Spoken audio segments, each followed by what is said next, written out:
we've got a little bit of Spritz. You can either use pineapple juice or apple juice.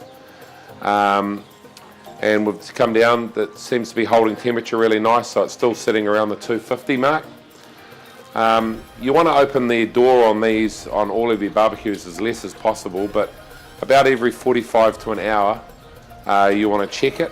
So you want to open the lid up, get your Spritz, do a nice Spritz there. This keeps a bit of moisture on it like that.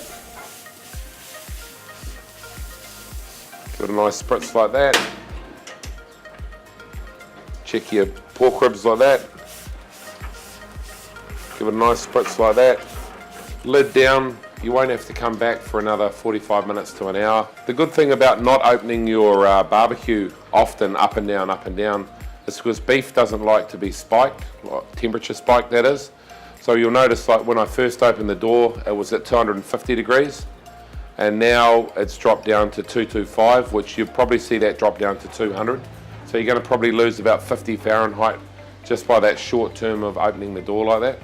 So the more constant you can keep the temperature right throughout the cook, the better the end result's going to be. But you still do need to do this along the way, just in case stuff's drying out a little bit like that, so it keeps some moisture in it. You might come back to your barbecue after an hour or so away from the barbecue and see that it may have dropped down, so it always pays to check your charcoal levels. You can see I've thrown a few extra bits of charcoal in there, and that's just to keep it going right throughout the full cook, because as you know, it's called low and slow, so this whole process can be up to 12 to 14 hours. So through that period, you are going to have to attend to the fire and top it up with either some hot shots or some charcoal to get you through the cook.